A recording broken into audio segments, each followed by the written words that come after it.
Berbatasan langsung dengan Indonesia, namun Papua Nugini punya banyak perbedaan yang mencolok bahkan dengan Jayapura sebagai ibu kota Papua. Bahkan kedua wilayah ini letaknya berada dalam satu pulau.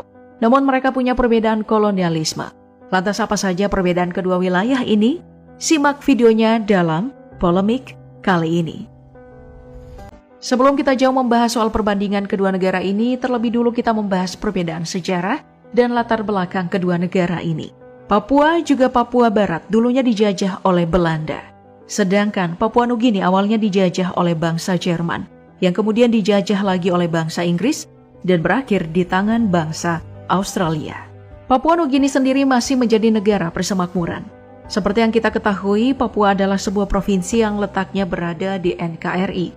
Tetapi Papua Nugini adalah negara yang terletak di bagian timur Pulau Papua dan berbatasan darat langsung dengan Provinsi Papua. Dulunya Papua bernama Irian Jaya, dan sejak 30 Juni 2022, provinsi ini terjadi pemekaran yang menjadi 5 provinsi. Provinsi pecahannya adalah Papua Tengah, Papua Pegunungan, dan Papua Tengah. Lalu bagian baratnya dimekarkan menjadi Provinsi Papua Barat.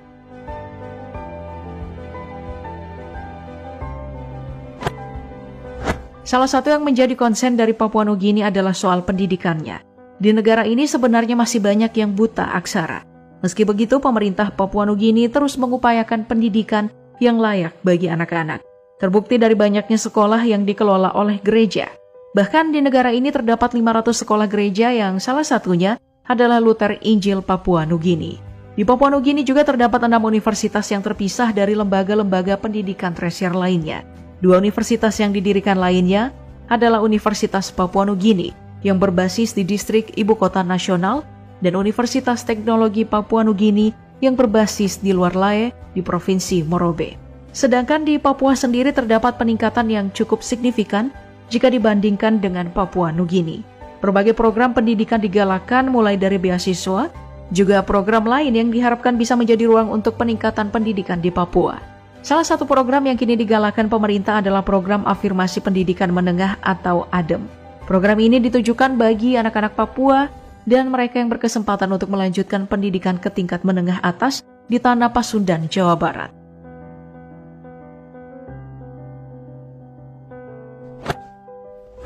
Berbeda dengan Papua yang masih bisa merasakan pesawat subsidi untuk terbang ke pelosok-pelosok, di Papua Nugini sama sekali hal ini tidak berlaku dan harga tiket juga sangat mahal di negara ini.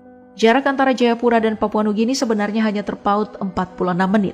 Namun untuk menempuh kedua ibu kota yang negaranya hingga saat ini belum ada penerbangan langsung, itu pun hanya ada 2 penerbangan setiap minggunya. Jadi belum bisa dipastikan kalau membeli tiket akan berangkat lebih cepat. Ini karena di Papua Nugini masih sangat memegang erat sistem kekeluargaan. Jadi mereka yang punya hubungan kekeluargaan dengan bandara akan didahulukan keberangkatannya. Jadi kalau beli tiket jangan terlalu berharap ya guys. Butuh waktu lama untuk bisa melakukan perjalanan udara. Kebijakan ini memang dianggap sebagai hal yang lumrah-lumrah saja. Bahkan tidak ada penumpang yang komplain soal keterlambatan mereka untuk berangkat. Ini karena tiket yang dipesan juga tidak akan hangus. Di ujung timur Indonesia berdiri pos lintas batas negara atau PLBN terpadu SKO di distrik Muara Tami. PLBN SKO ini merupakan salah satu beranda yang membatasi wilayah antara Papua dan Papua Nugini. Sementara di sebelahnya juga berdiri pos lintas milik Papua Nugini. Di antara kedua gerbang pemisah ini terdapat jalan yang tidak pernah sunyi. Kalau datang dari arah Papua Nugini, kita akan melihat gagahnya PLBN SKO yang mengusung tema budaya lokal. PLBN SKO menggunakan ornamen-ornamen lokal serta menerapkan prinsip-prinsip bangunan hijau. Berdiri di atas lahan seluas 10,7 hektar, dengan luas bangunan keseluruhan mencapai 7.619 meter persegi dan terbagi ke dalam beberapa zona.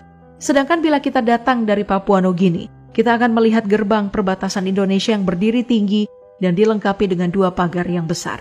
Selain tinggi, warna yang digunakan di gerbang ini juga mencolok.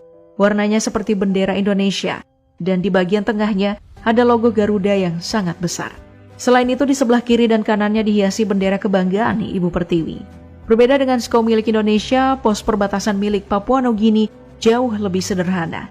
Bahkan di pagar-pagar pos, beberapa orang sedang berjualan pakaian bertuliskan Papua Nugini. Di bagian pagar juga terdapat tulisan Welcome to Papua Nugini International Border. Uniknya, di sebelah kanan bangunan ini juga terdapat menara jaringan telepon seluler milik Telkomsel yang begitu megah. Menara tersebut adalah milik BUMN pemerintah Indonesia, namun berdiri di wilayah Papua Nugini. Namun, bukan hanya kedua pos batas ini, uniknya di antara batas Papua dan Papua Nugini, terdapat 10 batas lainnya lagi. Di antaranya, pos lintas batas laut atau PLB di Hamadi Distrik Jayapura Selatan, Kota Jayapura, PLB di Elikobel, Kabupaten Merauke, PLB di Darat Erambu, Distrik Sota, Kabupaten Merauke, lalu PLB di Kombut, Kabupaten Bovendigol, PLB di Kondo dan Bapul, Kabupaten Merauke, PLB Darat di Waris, Kabupaten Kairom, PLB Darat Senggi, PLB Darat di Arso Timur, dan PLB di Batong.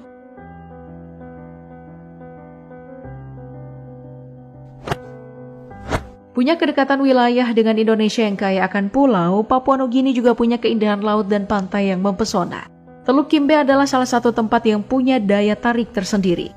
Teluk ini dihiasi oleh karang-karang nan indah juga varietas ikan yang beragam. Selain keindahan pantai, keindahan Gunung Wilhelm juga menjadi destinasi wajib saat mengunjungi Papua Nugini. Memiliki ketinggian mencapai 4.509 meter, Gunung Wilhelm cocok untuk adventure dan hiking. Baik, kita kembali lagi ke Indonesia. Siapa yang tidak mengenal Raja Ampat? Raja Ampat menjadi salah satu destinasi wajib yang harus dikunjungi saat bertandang ke Papua.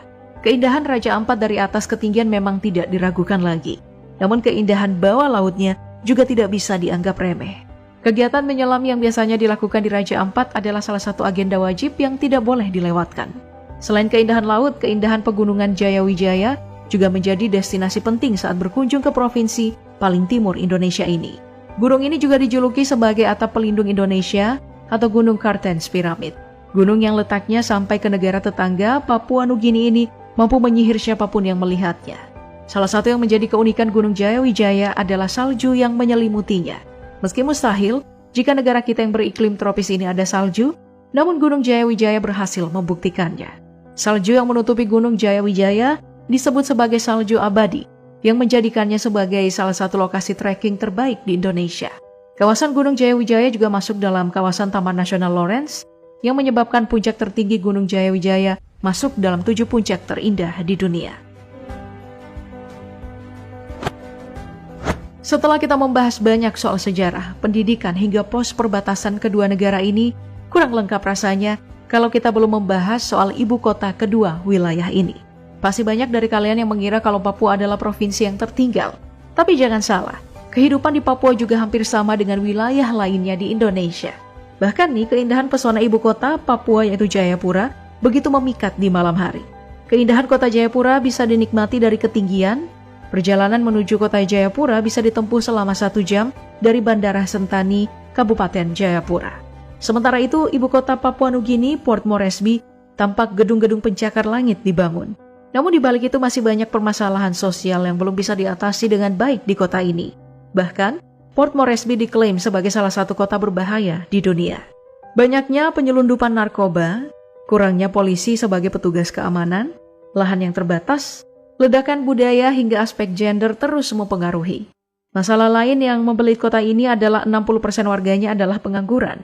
Pemicu utamanya adalah karena tingginya angka kriminalitas.